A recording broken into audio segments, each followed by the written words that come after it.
Quem nunca teve medo de ir para o inferno?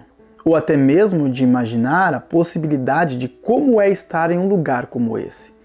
Quando se fala em inferno, geralmente as pessoas encaram como algo assustador, enquanto outros preferem não acreditar em sua existência para não ter que viver com o seguinte dilema: para onde irei após a morte?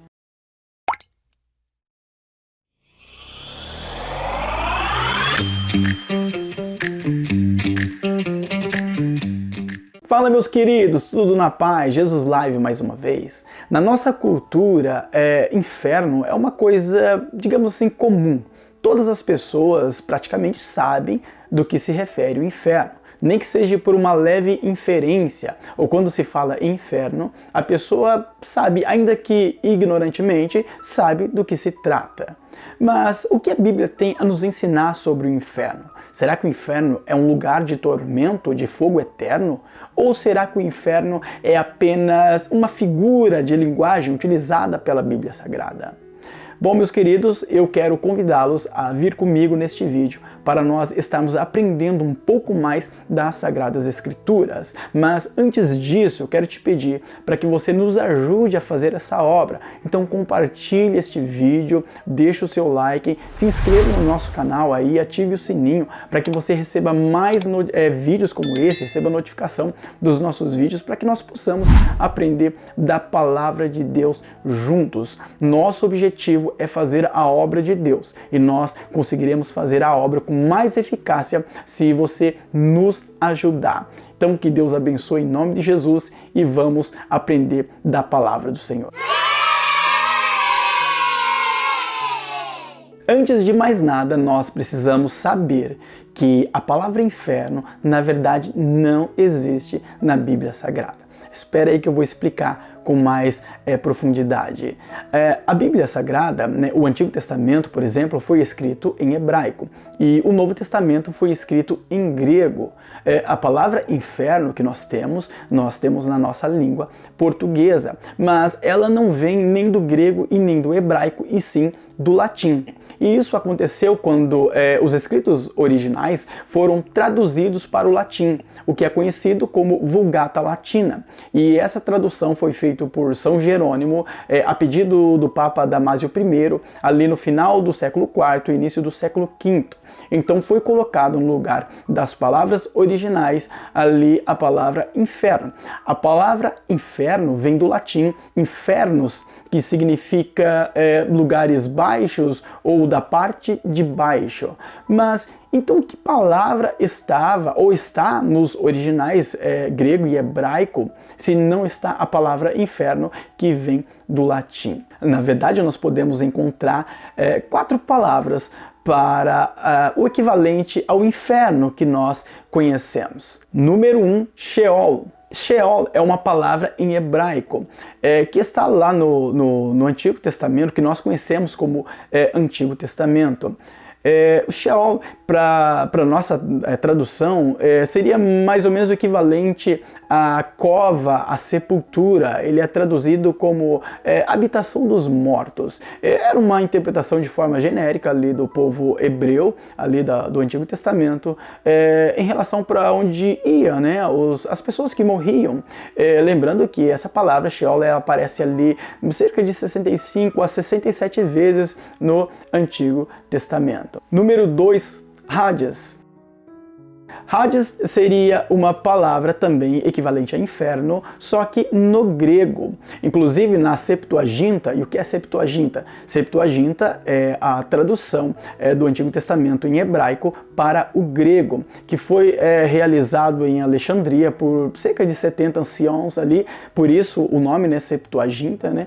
E foi feita essa tradução ali no final do século III, do século III ao século I antes de Cristo. E na Septuaginta, então, colocaram, para ser equivalente ao Sheol, a palavra Hades. Inclusive, essa palavra Hades também está no Novo Testamento, que foi escrito originalmente em grego. E o que significa Hades? O mesmo que Sheol. Seria cova, sepultura ou ainda habitação dos mortos. Número 3, Tártaro. Essa é uma outra palavra para o equivalente a inferno. A palavra tártaro, ela ocorre uma única vez na Bíblia Sagrada. Por isso é o que nós conhecemos na língua grega como um rapax legomenon. O que é um rapax legomenon? Rapax significa uma só vez e legomenon significa dito, né? Então seria algo que foi dito uma só vez. Então quando uma palavra ela tem apenas uma colocação ali, ela aparece uma única vez numa escrita, é conhecido como um rapax legomenon. A palavra tártaro não se encontra na Bíblia Sagrada em nenhuma parte, em nenhum livro, em nada no Novo Testamento. Nunca ninguém usou essa palavra, apenas Pedro usou isso na sua segunda epístola. Por quê? Se Deus não perdoou aos anjos que pecaram, mas, havendo-os lançado no inferno, os entregou às cadeias da escuridão, ficando reservados para o juízo. 1 Pedro capítulo 2 versículo 4. E o que seria tártaro? Trocando por miúdos, tártaro na cultura grega é o oposto aos Campos Elíseos, né, que eles conheciam como Campos Elíseos. E Tártaro seria então um lugar para onde os perversos iam, e os Campos Elíseos seriam um lugar para onde iam as pessoas boas. Lembrando que Pedro aqui ele não está dando autoridade à cultura grega. Não, na verdade ele usa essa palavra apenas para que as pessoas da época viessem entender e compreender aquilo que ele estava dizendo. Lembrando que Pedro escreveu aos gentios e judeus cristãos espalhados pela Ásia Menor, provavelmente os mesmos destinatários da primeira epístola, que eram os membros da igreja que viviam em 5 províncias romanas da Ásia Menor.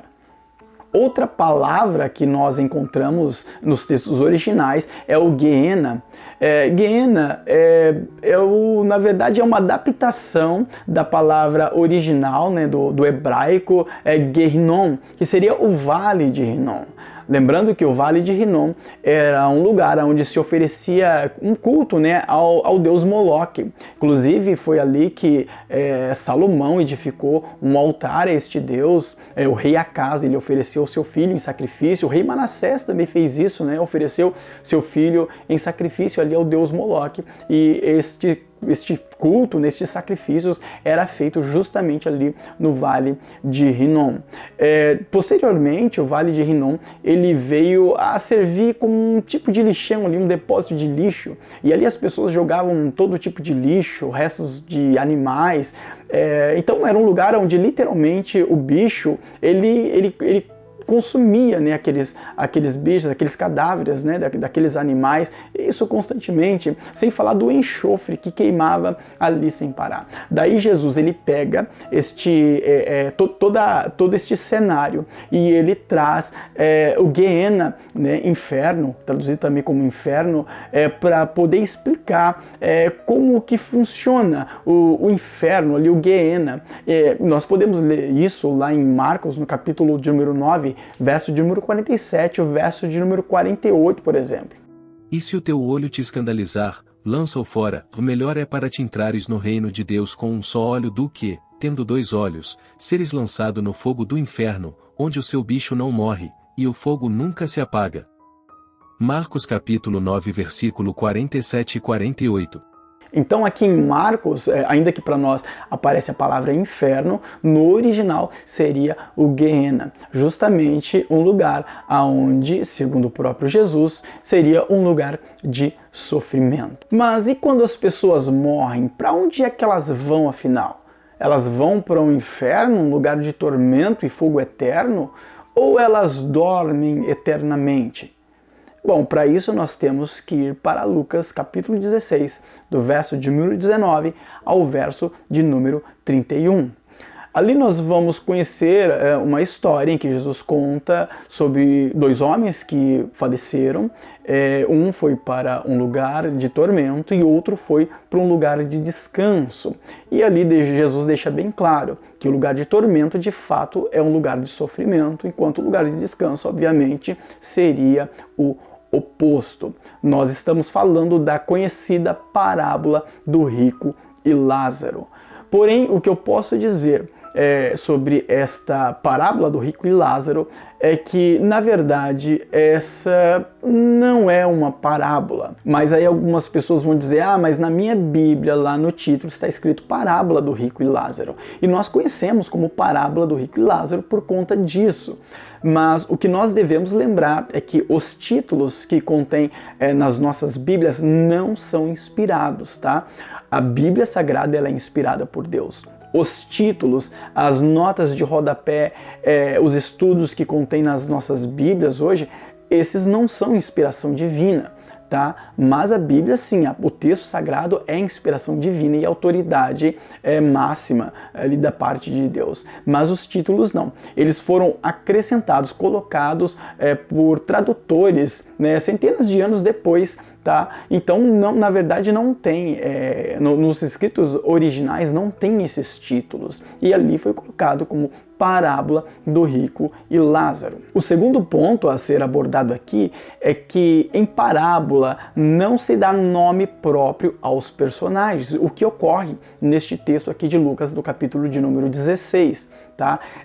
Nem mesmo em parábolas de outras religiões, como no Zen budismo, né? Muito conhecido e popular ali no extremo oriente, riquíssimo em parábolas, como também ali no sufismo, corrente ali da mística do Islã, não se coloca nome próprio em personagens de uma parábola. Não existe esse padrão. Tá? Na verdade, o padrão é o oposto, né? Não colocar nome próprio em personagens de uma parábola. E aqui neste texto nós vemos claramente nome próprio, como por exemplo Lázaro, né? A palavra Lázaro ali, um nome próprio, que é o equivalente ali do hebraico Eliezer ou Eleazar, que significa Deus é o nosso auxílio, né? Deus é o nosso socorro. Também tem ali o nome de Abraão, né? Pai de muitas nações. E o nome de Moisés, né, que significa retirado das águas. Então note que neste texto tem nome próprio de personagens, enquanto que em parábolas geralmente não se dá nome próprio a personagem. Um outro ponto a ser abordado aqui é que Jesus ele entrega uma autoridade diferenciada à sua fala neste texto em relação às suas parábolas. Você vai notar lá no verso de número 18 que Jesus inicia dizendo, ora, havia.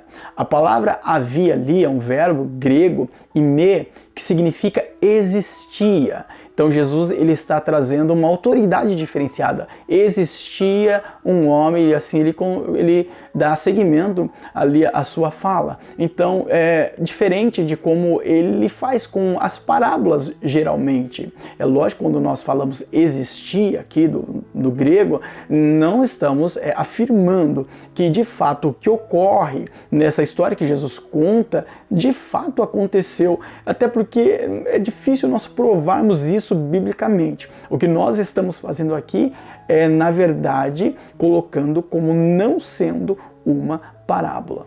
Um último ponto a ser abordado aqui é que os pais da igreja, eles acreditavam que este texto não se tratava de uma parábola. Os pais da igreja, tais como Tertuliano, como Atanásio, como Gregório de Nissa, Irineu, Ambrósio, Agostinho, João Crisóstomo, Jerônimo e muitos outros não acreditavam que se tratava de uma parábola. Mas então o que a história do rico e Lázaro tem para nos ensinar? Primeiro, é notório que essa história de rico e Lázaro refuta o sono eterno da alma. Vamos ler o texto. E no inferno, ergueu os olhos, estando em tormentos, e viu ao longe Abraão, e Lázaro no seu seio. E clamando disse, Pai Abraão, tem misericórdia de mim, e manda Lázaro, que molhe na água a ponta do seu dedo e me refresque a língua, porque estou atormentado nesta chama. Lucas capítulo 16, versículo 23 e 24. Lembrando que em Mateus, no capítulo 13, verso de número 49 e 50, Jesus ele fala sobre a fornalha de fogo, sobre pranto e ranger de dentes. Então, dificilmente terá um sono eterno, levando em consideração textos como esses. A segunda coisa que nós podemos aprender aqui é que a pessoa, quando morre sem Deus, né, o homem que morre sem Deus, ele vai para um lugar de tormento. A palavra inferno aqui, no original, é Hades. Então Jesus está deixando bem claro que a pessoa, quando morre sem Deus, ela vai para o Hades, que o Hades seria um lugar de tormento. E depois, o que acontece? Aí nós temos que ir para Apocalipse, no capítulo de número 20, verso de número 13, 14 e 15, aonde no dia do juízo as pessoas serão tiradas do Hades, passarão por um julgamento e posteriormente serão lançadas no lago de fogo, o que nós podemos interpretar como o Gehenna. Bom, então podemos aprender pela Bíblia Sagrada que o inferno ele existe e que ele é um lugar de tormento. E não é porque algumas pessoas não acreditam nele. Aliás, o simples fato de não acreditar no inferno não faz dele um lugar inexistente. Ele continua existindo do mesmo jeito, porque é a palavra de Deus que nos ensina. Mas o que você acha? Você acha mesmo que o inferno existe, que ele é um lugar de tormento? Você acha mesmo que a pessoa, quando ela morre, ela vai para um lugar onde ela sofre, né, uma penalização eterna? Ou quem sabe você acredita que a pessoa ela vai dormir para sempre?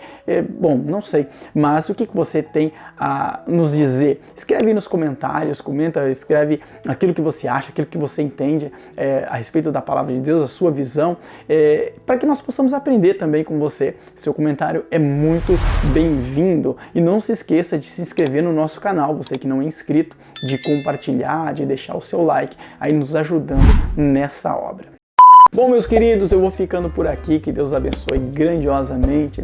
Não se esqueça de se inscrever no nosso canal, de deixar o seu like, de compartilhar esse vídeo. Lembrando que nós estamos procurando sempre trazer um conteúdo aqui de qualidade, a palavra da verdade, para que nós possamos crescer aí na graça e no conhecimento de Deus a cada dia mais. Que Deus vos abençoe grandiosamente. Fui!